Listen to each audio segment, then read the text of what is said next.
Buenos días, Iglesia.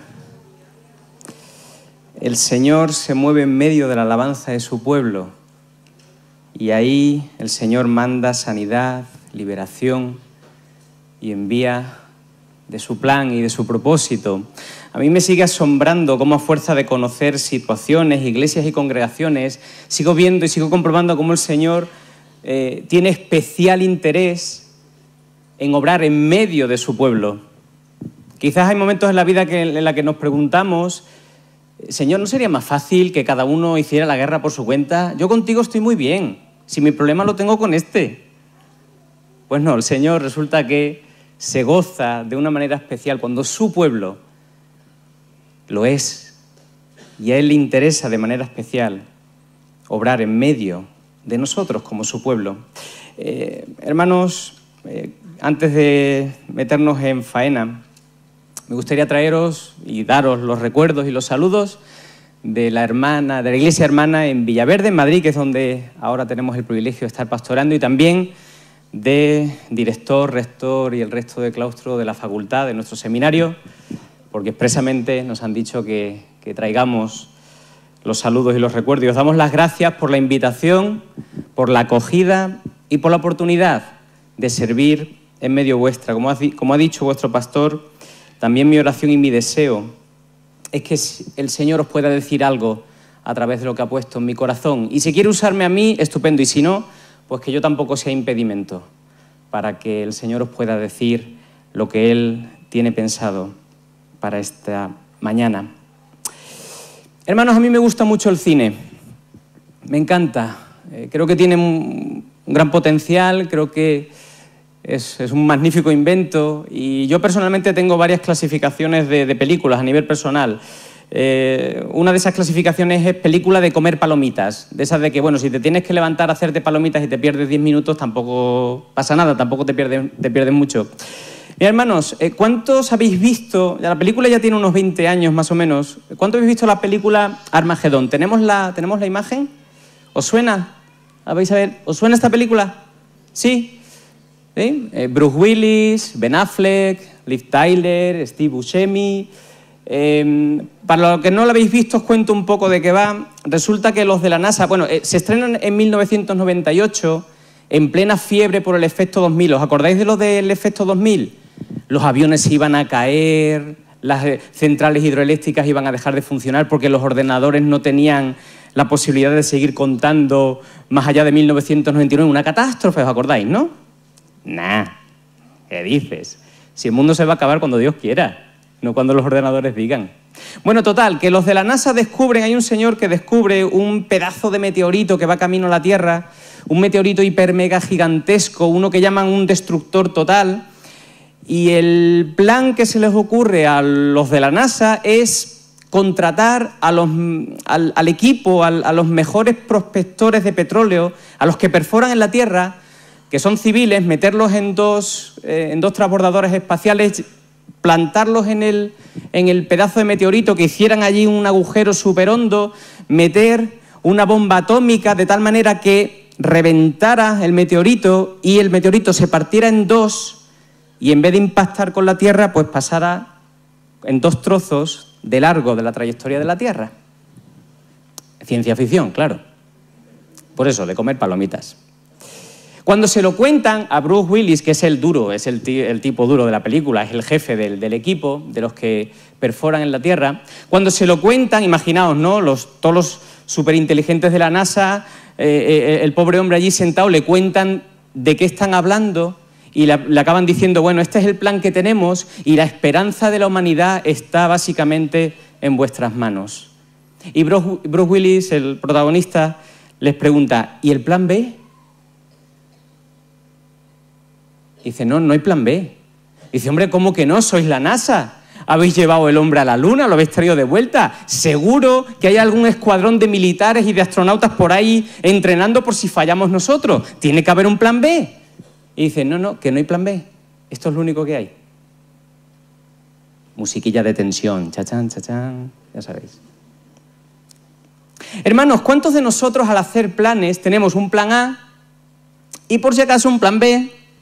Y por si acaso un plan C, Hace un par de días aparentemente se me murió el ordenador y rápidamente me fui con otro ordenador a buscar en internet posibles soluciones a esto que me pasa en el ordenador. Y había un vídeo en YouTube que ponía plan A, plan B, plan C, plan D, plan E, tíralo.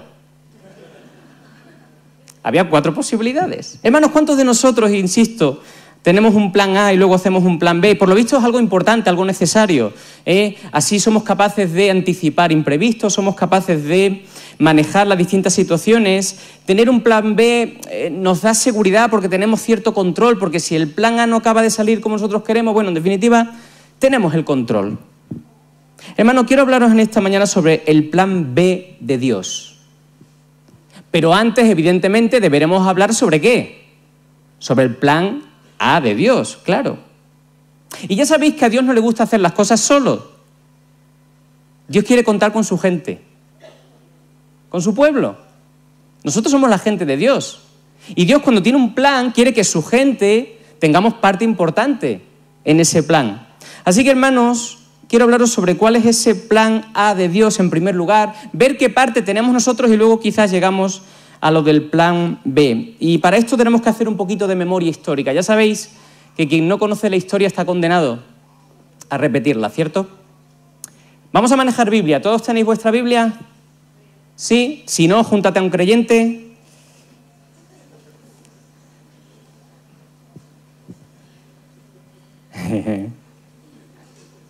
O júntate a alguien que crea un poco más que tú y se haya traído la Biblia. Hermanos, vamos a ver cuál es el plan original de Dios, cuál es ese trazo grande, grueso que Dios traza para este mundo, para su pueblo, para toda la humanidad. Vamos a Génesis capítulo 12, versículos del 1 al 3. Génesis 12, versículos del 1 al 3.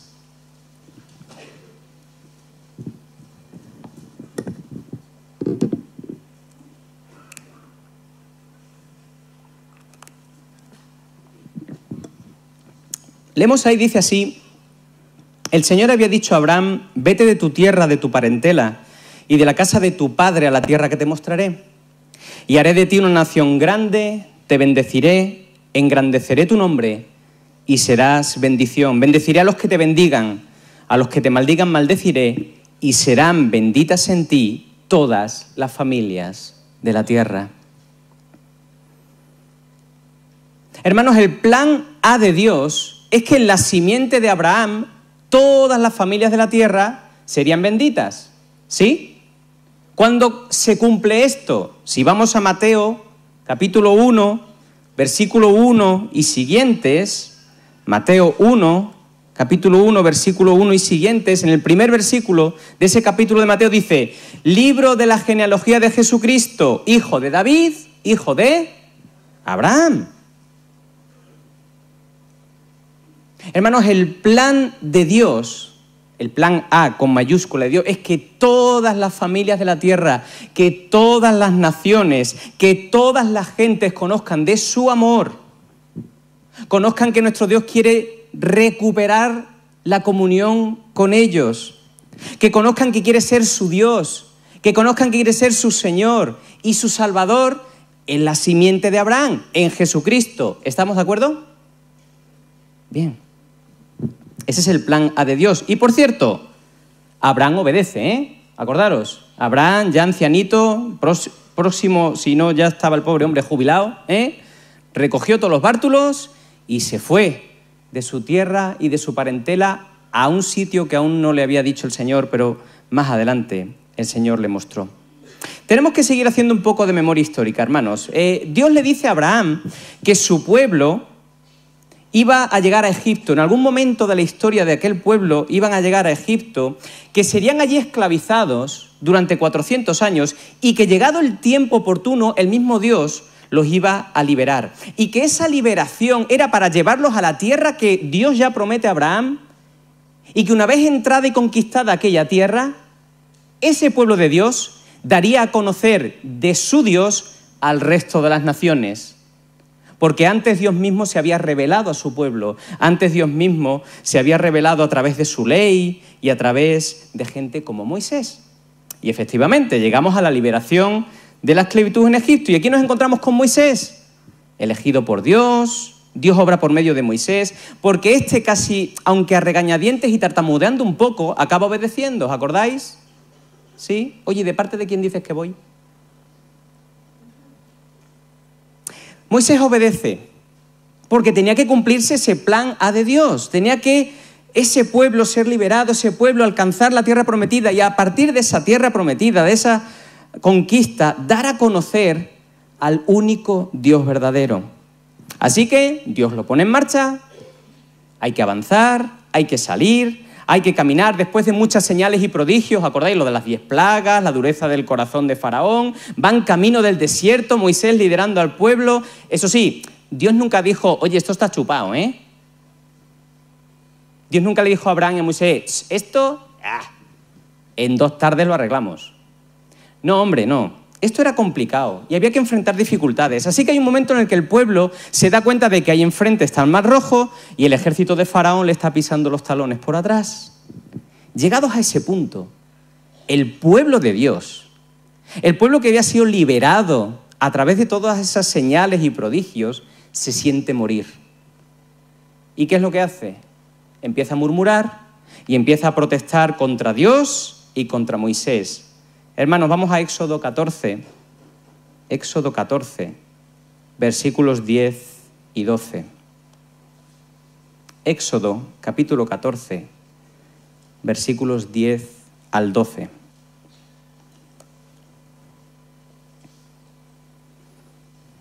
Mira, desde el 9. Dice, los egipcios los siguieron con toda la caballería y los carros del faraón, su gente de a caballo y todo su ejército, los alcanzaron donde estaba acampado junto al mar, cerca de Pi-Hairot, frente a Baal-Zefón.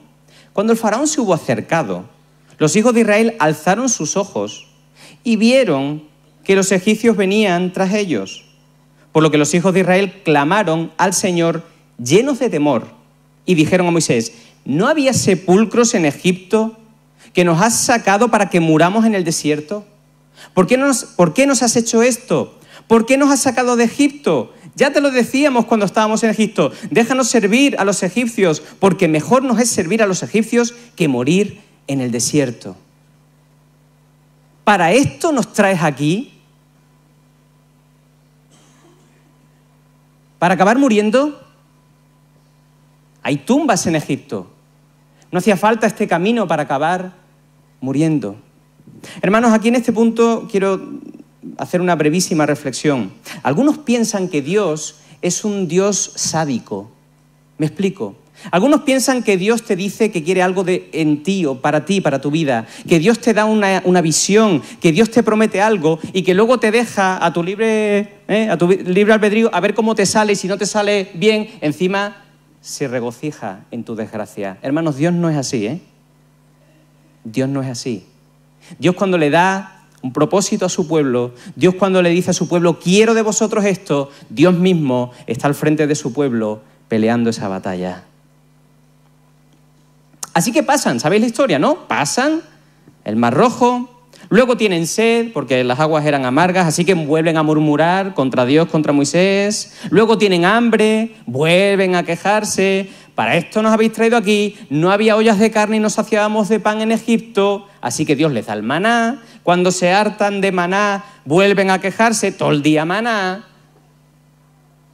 El veganismo todavía no se ha inventado, así que Dios les manda codornices.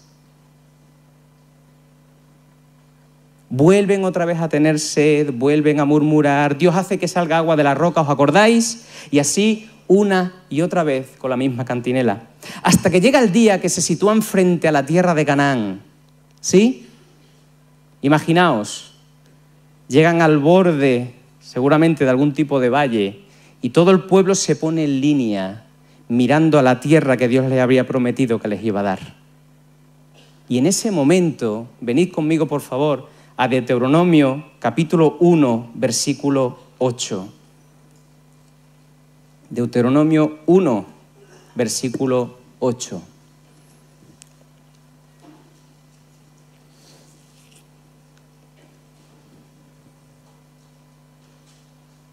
Dice el Señor a su pueblo, mirad, yo os he entregado la tierra entrad y poseed la tierra que el Señor juró dar a vuestros padres Abraham, Isaac y Jacob, y a su descendencia después de ello. Entrad y poseed la tierra. ¿Y sabéis lo que hicieron? No pasó ni uno. Hermanos, no hubo uno solo que diera un solo paso. Ni uno. Desobedecen a Dios. Al contrario que Abraham y que Moisés, quienes les lideraron, quienes fueron herederos de la promesa directa, el pueblo desobedeció, no pasó ni uno. Entonces, ¿qué pasó? Pues mira, Dios dijo, mira, no pasa nada, pueblo, tranquilos, os vais a volver por donde habéis venido, porque tengo un plan B. Vais a reconquistar Egipto militarmente, vais a ascender al trono de los faraones, vais a haceros una flota naval lo suficientemente importante como para conquistar todo el Mediterráneo. Y entonces sí, a partir de ahí vais a dar a conocer de mi ley y de quién soy para el resto de las naciones. ¿Eso fue así, hermano? ¿Eso dicen vuestras Biblias? ¿A qué no? Hermanos, Dios no tiene plan B. Dios no tiene plan B. Él sigue apostando por aquel plan que presentó Abraham, bendecir a todas las naciones en la simiente de Abraham que culmina con Jesucristo. No hay otro plan. No hay otra opción, no hay otra posibilidad. Ese es el plan maestro de Dios. En cambio, como nos pensamos que somos mejores que Dios y que tenemos mejores ideas, el pueblo sí buscó un plan B. ¿Os acordáis? Un plan alternativo. Mandar a 12 espías a recorrer la tierra. Vamos a leer un poquito más adelante en Deuteronomio 1, versículos 21 a 23. Dice, mira, Señor tu Dios te ha entregado la tierra. Sube y toma posesión de ella, como el Señor, el Dios de tus padres, te ha dicho. No temas ni desmayes. Está hablando Moisés y dice, pero os acercasteis todos a mí a decirme, enviemos hombres delante de nosotros para que reconozcan la tierra y a su regreso nos traigan razón por el camino por donde hemos de subir y de las ciudades por donde hemos de llegar.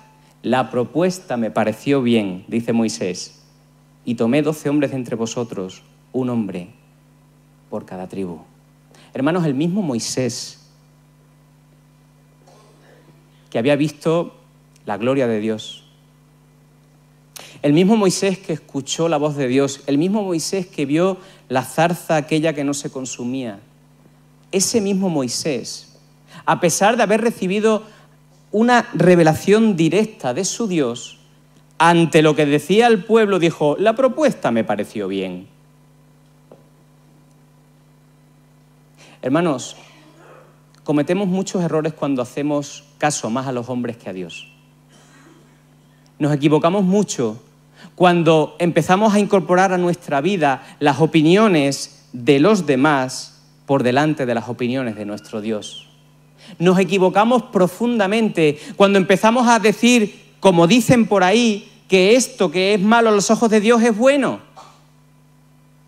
Hermanos, cuando sucumbimos a lo políticamente correcto, nos equivocamos y erramos.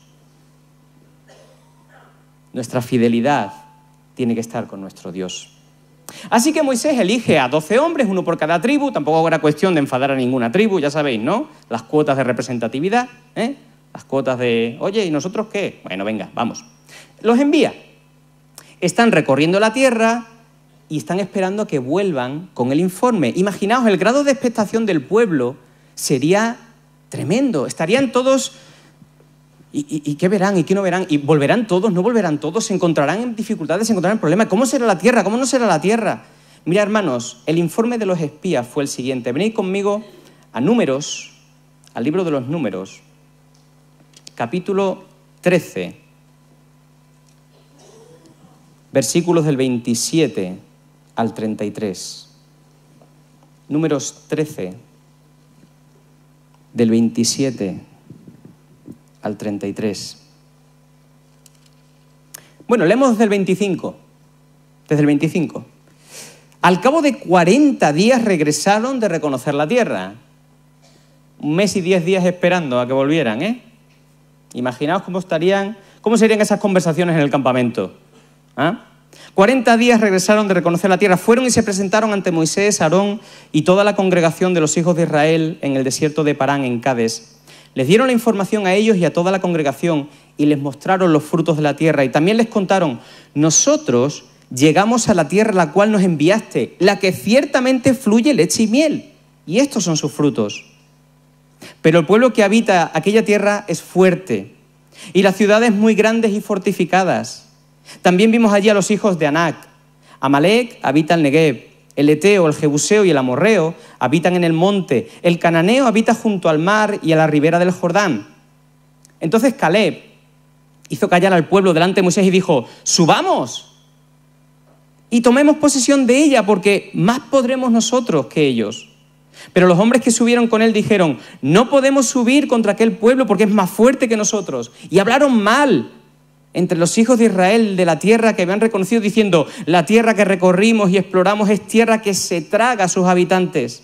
Todo el pueblo que vimos en medio de ellas es gente de gran estatura. También vimos allí gigantes, hijos de Anac, raza de los gigantes. Nosotros éramos, a nuestro parecer, como langostas, y así le parecíamos a ellos.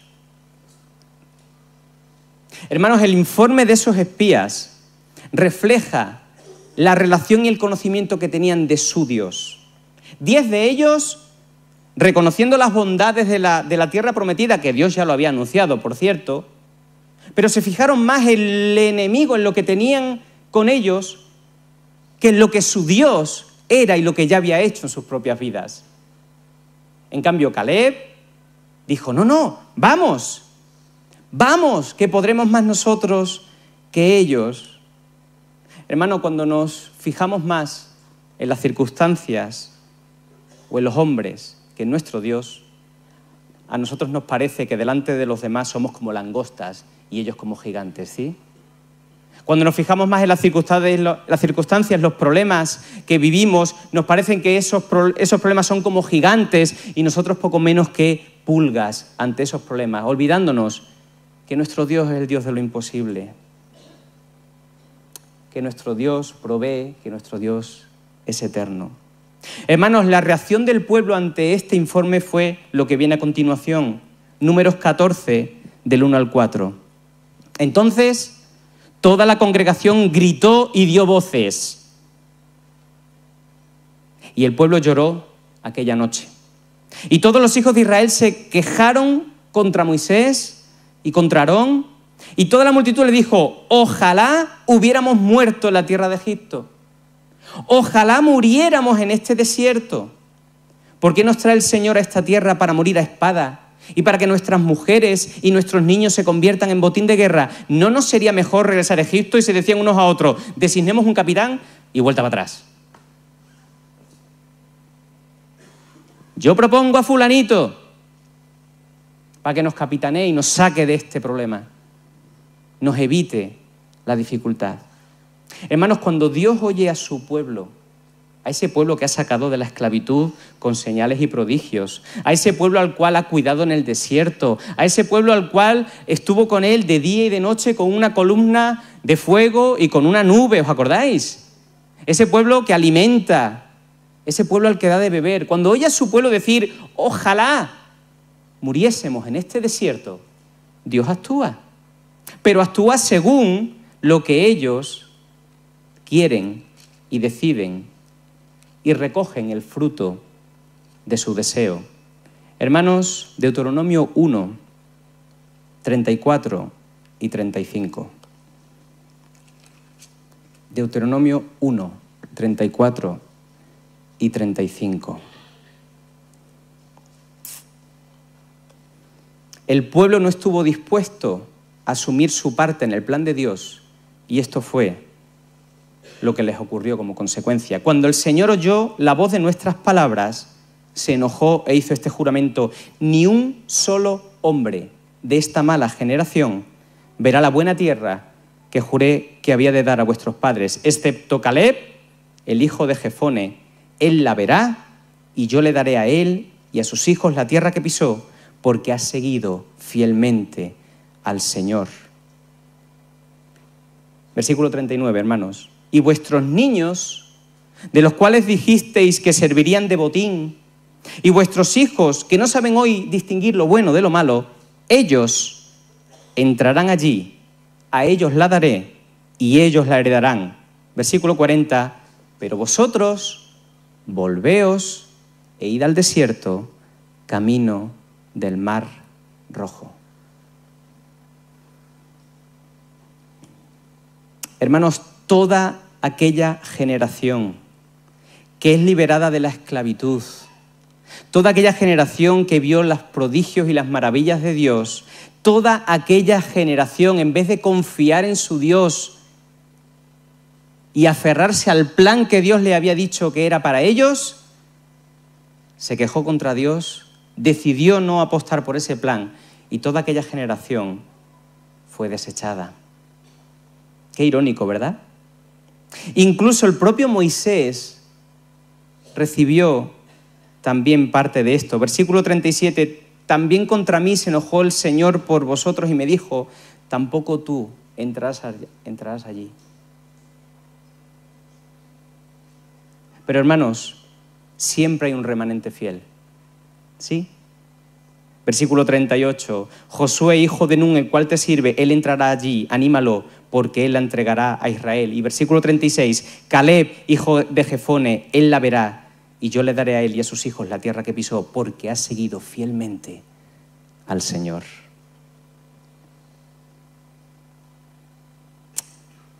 Hermanos, ¿qué generación somos nosotros? ¿Qué generación somos? Habéis visto la obra de Dios en vuestra vida, ¿sí? ¿Verdad? Dios sigue obrando en vuestras vidas, ¿sí? No hay duda de que Dios es Dios, ¿sí? No hay duda de que Dios está con vosotros, de que Dios está con nosotros, que es nuestro Dios. No hay ninguna duda de eso. Hermanos, el plan de Dios sigue siendo que todas las familias de la tierra le conozcan y se reconcilien con Él en la persona de Jesucristo. Ese es el plan supremo de Dios. ¿Cuál es nuestra parte, hermanos, en ese plan? Obedecer, serle fiel. Hermanos, ¿qué generación vamos a ser aquí, los que estamos aquí en Zaragoza? ¿Los que cumplimos la parte del plan de Dios para nuestra vida?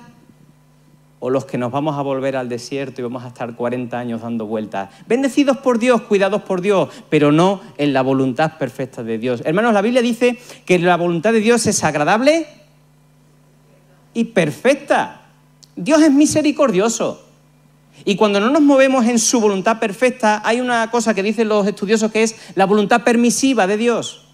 Hermanos, no deberíamos conformarnos con la voluntad permisiva de Dios para nuestra vida. Deberíamos aspirar, pelear y luchar con toda nuestra fuerza por cumplir con la voluntad perfecta de Dios para nosotros, porque el precio de eso fue la sangre de su Hijo Jesucristo. Hermanos, yo no sé qué generación vamos a ser o vais a ser.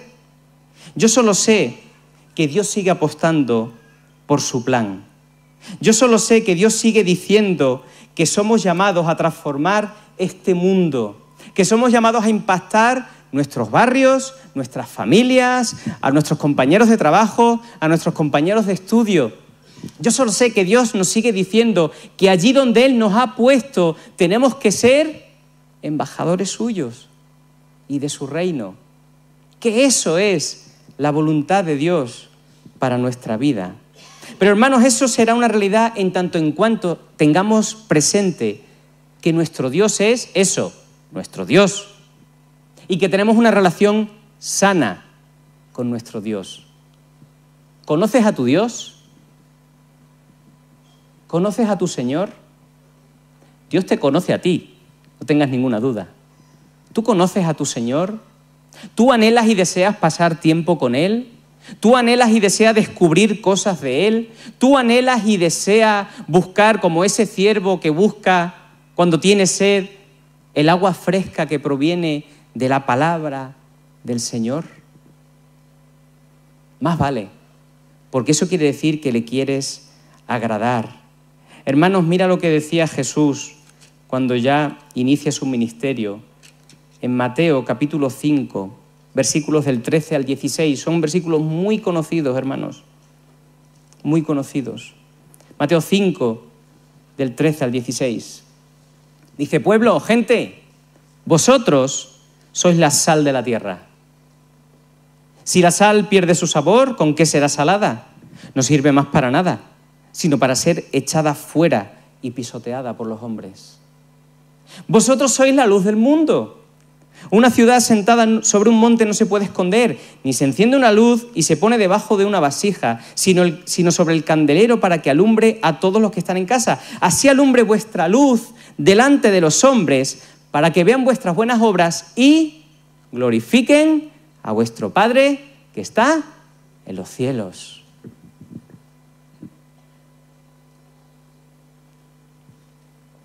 Hermanos, tenemos que tener una visión muy clara de lo que somos y de lo que al Señor nos llama. Hay uno de mis versículos favoritos de la Biblia, es Hechos 17:6. Hechos 17:6.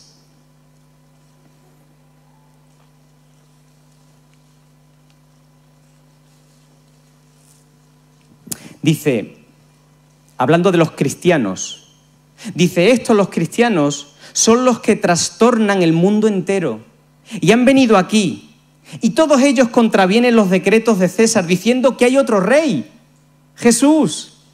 Hermanos, somos llamados a transformar el sistema de valores social. Somos llamados a impactar a nuestra gente. Somos llamados a darle una vuelta a la cultura, al pensamiento, a las opiniones. En definitiva, al modo de vida que hoy día impera, pero no de cualquier manera, sino diciendo que hay otro rey, que es Jesús.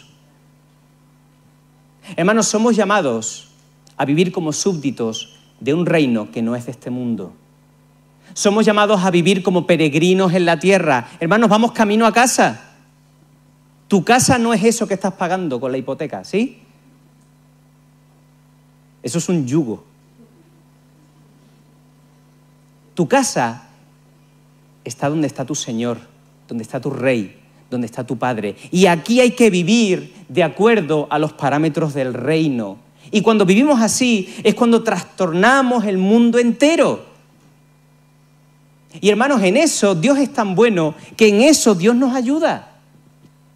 El Señor nos da, junto con la salvación y el perdón, libertad, que por cierto, seríamos muy inteligentes si ponemos esa libertad a sus pies, pero también nos da muchas y tremendas bendiciones, como su propia presencia en nuestra vida, como la paz que sobrepasa todo entendimiento y como el convencimiento de que, aunque ande en valle de sombra de muerte, tu vara y tu cayado me infunden aliento.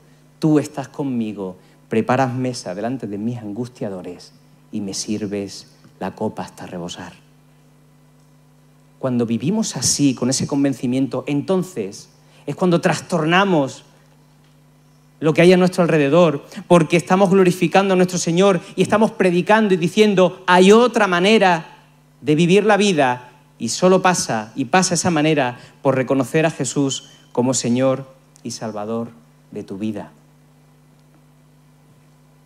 Hermanos, ese es el plan de Dios. No hay otro plan. Dios te ha puesto donde te ha puesto para que influyas y alcances a los que te rodean. Iglesia de Zaragoza, Dios os está bendiciendo para que alcancéis y seáis de influencia en esta ciudad. Hermanos, asumid el reto de ser esa generación que cumple con lo que Dios ha dicho. Tenemos que dar muchísimas gracias a Dios por la vida de todos aquellos que nos han precedido, porque los que estamos aquí somos frutos de que ellos apostaron por el plan de Dios. Pero nosotros les tenemos que dejar a los que vienen detrás de nosotros un estilo de vida, un modo de entender la vida, un modo de honrar a nuestro Señor, para que ellos sigan con ese mismo caminar. Dios no te va a pedir cuenta de lo que tú no has conocido ni vivido. Dios te va a pedir cuenta de cómo has vivido y lo que has hecho con el tiempo que Él te ha dejado aquí en la tierra. ¿Sabes qué? Somos hijos del Rey de Reyes. No somos langostas, no somos los tontos de la película, ¿eh? Somos hijos del Rey, somos príncipes y princesas. Y tenemos que vivir en obediencia al Rey. y sed dignos embajadores suyos. Hermanos, hagamos nuestro ese pasaje en Romanos 8. Venid conmigo y con esto ya vamos a terminar. Romanos 8, versículos del 31 al 37. Por si acaso tienes algún tipo de duda acerca del por qué o para qué Dios un día se cruzó en tu vida y te dijo, te quiero para mí, te quiero para mis cosas, te quiero para mi reino. Mirad, dice Romanos 8, del 31 al 37, ¿qué pues diremos a esto? Si Dios es por nosotros, ¿quién contra nosotros? El que no escatimó ni a su propio Hijo, sino que lo entregó por todos nosotros, ¿cómo no nos dará también con Él todas las cosas? ¿Quién acusará a los escogidos de Dios? Porque Dios es el que justifica. ¿Quién es el que condenará? Cristo es el que murió. Más aún, el que también resucitó, el que además está a la diestra de Dios, el que intercede por nosotros. ¿Quién nos separará del amor de Cristo? ¿Tribulación? ¿Angustia? ¿Persecución? ¿Hambre? ¿Desnudez? ¿Peligro de espada? Como está escrito, por causa de ti somos muertos todo el tiempo, somos contados como ovejas de matadero. Antes, en todas estas cosas, somos más que vencedores por medio de aquel que nos amó. Hermanos, somos el pueblo de Dios. Y Dios a su pueblo le ha pedido una cosa: obediencia fiel. Obediencia fiel. Si somos fieles al Señor, el Señor es fiel y cumplirá su propósito en nosotros. Pero hay que serle fiel. Hay que conocerle, hay que buscarle y hay que honrarle con lo que pensamos, con lo que decimos, con lo que hacemos, con lo que deseamos, con lo que anhelamos. Iglesia, sed una iglesia fiel al Señor. Y tú que estás pensando ahí, la iglesia debería ser, empieza a pensar, yo debería ser, porque yo soy iglesia del Señor. Acordaos, hermanos, Dios solo tiene un plan, y es alcanzar a todas las familias de la tierra en la persona de su Hijo Jesucristo. Y tú y yo tenemos el privilegio de acompañar y ayudar a nuestro Dios en este plan. Cumplamos la parte que nos toca, hermanos. Nuestro Dios hará el resto. Hermanos, que el Señor os guarde y os bendiga. Amén. Amén.